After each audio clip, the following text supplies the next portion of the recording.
Hi everyone. Today we are going to learn about decision making statements in Java. యాక్చువల్గా మనకి branching statements అంటాం, decision making statements అంటాం, control statements అంటాం.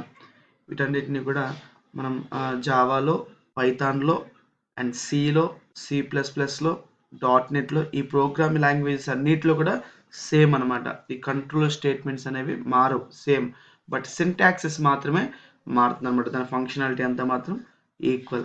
Okay, ఇక్కడ మనం decision making statements use చేసి, అంటే ఇఫ్ ఎల్స్, అలాగా ఎల్స్ ఇఫ్ అని యూస్ చేసి నెస్టెడ్ ఇఫ్, ఇలా డిఫరెంట్ కండిషన్స్ ఉంటాయి.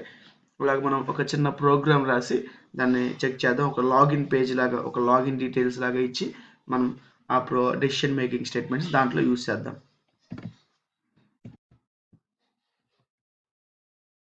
ఓకే, నేను స్కానర్ యూస్ చేస్తాను. స్కానర్ యూస్ చేసి 2 వాల్యూస్ని ఇన్పుట్ చేసి ఆ వాల్యూస్ని వ్యాలిడేట్ చేస్తాను. లాగిన్ పేజ్ క్రియేట్ చేస్తున్నాను. Public static void main string arguments. Scanner use చేస్తాను కాబట్టి scanner util package import java.util.star only util.scanner అని కూడా మనం ఇంపోర్ట్ చేసుకోవచ్చు, లేదా ప్యాకేజ్ మొత్తం కూడా ఇంపోర్ట్ చేసుకోవచ్చు, నో ప్రాబ్లం. ఇక్కడ చూడండి, నేను స్ట్రింగ్లో ఆర్ ఇంట్లో తీసుకుందాం, నెంబర్స్ తీసుకుందాం. ఇంట్లో ఒక యూజర్ ఐడి అండ్ పాస్వర్డ్ తీసుకుంటున్నాను. యు అండ్ పి అని 2 వేరియబుల్స్ తీసుకున్నాను. అండ్ స్కానర్ క్లాస్ని డిక్లేర్ చేస్తాను. Scanner S is equal new scanner,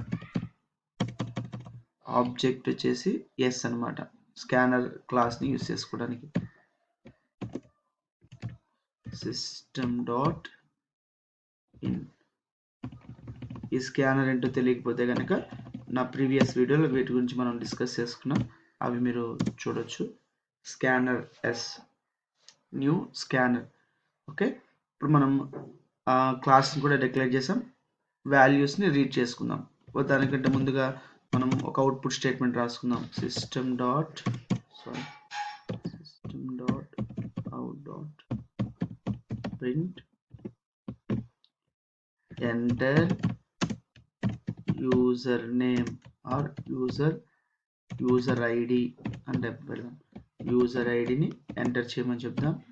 and then ఆ ఎంటర్ చేసిన వాల్యూని రీడ్ చేయాలి కదా, యూలోకి రీడ్ చేద్దాం. u is equal s.nextInt. నా ప్రీవియస్ వీడియోస్ కూడా మీకు ఐకార్డ్లో ఇస్తాను కింద, మీరు వాటిని కూడా చూసి ఈ స్కానర్ గురించి, ఇన్పుట్ వాల్యూస్ ఎలా ఇవ్వాలనే వీడియోస్ కూడా మీరు చూసి నేర్చుకోవచ్చు. Enter next password. ఈ పాస్వర్డ్ని పిలోకి రీడ్ చేస్తాను. ఇప్పుడు యూ అండ్ పి వాల్యూస్ వచ్చినాయి. ఇప్పుడు వీటిని మనం చెక్ చేయాలి. These are enter details are correct or incorrect check చేద్దాం. ఇఫ్ కండిషన్ చేస్తున్నాను. If this is decision making statement or branching statement. If you user ID is equal, for example 1 2 3 అయితే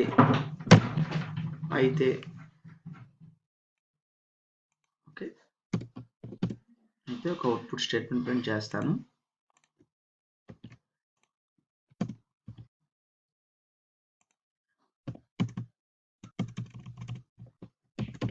login successful or else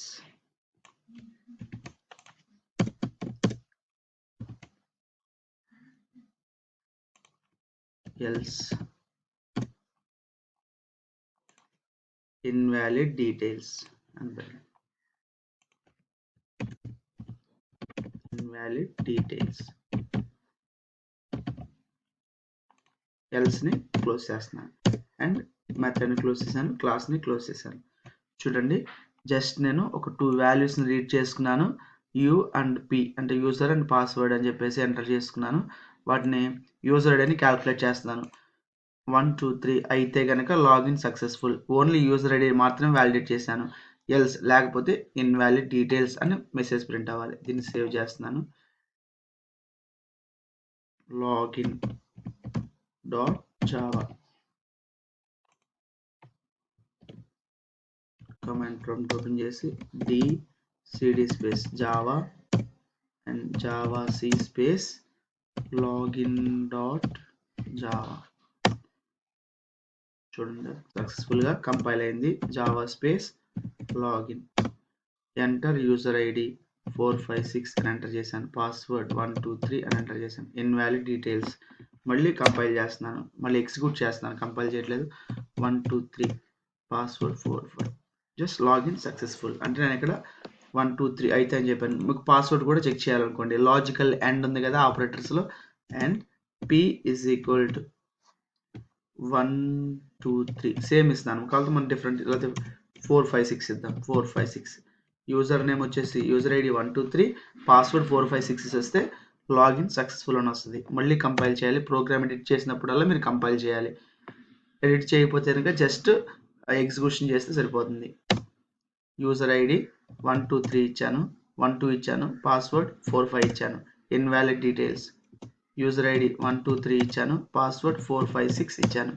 login successful. మళ్ళీ execute చేస్తున్నాను. User ID వచ్చేసి 123 ఇచ్చి password వచ్చేసి 786 ఇస్తున్నాను, 789 ఇస్తున్నాను. చూడండి ఇన్వాలిడ్ డీటెయిల్స్ అంటే మన ప్రోగ్రామ్ సక్సెస్ఫుల్గా వ్యాలిడేట్ అవుతుంది. These are decision making statements. If use చేశాను, if else. If the given condition true అయితే కనుక దాంట్లో ఉన్న స్టేట్మెంట్ ఎగ్జిక్యూట్ అవుతుంది. ట్రూ కాకపోతే కనుక ఎల్స్లో ఉన్న స్టేట్మెంట్ ఎగ్జిక్యూట్ అవుతుంది. మీరు దీంట్లోనే యూస్ చేసి ఎల్స్ ఇఫ్ అని చెప్పేసి మీరు ఇంకా మళ్ళీ ఇక్కడ కావాలంటే చెక్ చేసుకోవచ్చు. మళ్ళీ ఇక్కడ విడిగా పాస్వర్డ్ని చెక్ వ్యాలిడేట్ చేసుకోవచ్చు. అలాగే మనం దాన్ని ల్యాడర్ అంటారు, లేకపోతే నెస్టెడ్ ఇఫ్ అంటారు అనమాట. డిఫరెంట్ ఇఫ్ కండిషన్స్ అనేవి ఇలా మనం యూస్ చేసుకోవచ్చు. ఇది జస్ట్ ఇఫ్ ఎల్స్ కండిషన్స్ని బేస్ చేసుకుని మనం ఇక్కడ ఈ ప్రోగ్రామ్ రాసాం. ఈ ప్రోగ్రామ్ మీకు యూస్ఫుల్గా ఉంటుంది అనుకుంటున్నాను. ప్రీవియస్ ప్రోగ్రామ్స్ కూడా నేను కింద ఐ కార్డ్లో ఇస్తాను, మీరు వాటిని కూడా వాచ్ చేయండి, ప్రోగ్రామింగ్ నేర్చుకోండి. మీకు ఏమైనా డౌట్స్ వస్తే కనుక కామెంట్స్లో మీరు ఎంటర్ చేయండి. మీకు ఏమైనా సబ్జెక్ట్స్లో ఏమైనా డౌట్ ఉన్నా కానీ కామెంట్స్లో పెడితే నేను వాటి మీద వీడియోస్ క్రియేట్ చేస్తాను. లైక్ చేయండి, షేర్ చేయండి అండ్ సబ్స్క్రైబ్ చేయండి. Don't forget, click on bell icon, then only you will get my next video notification. Thank you.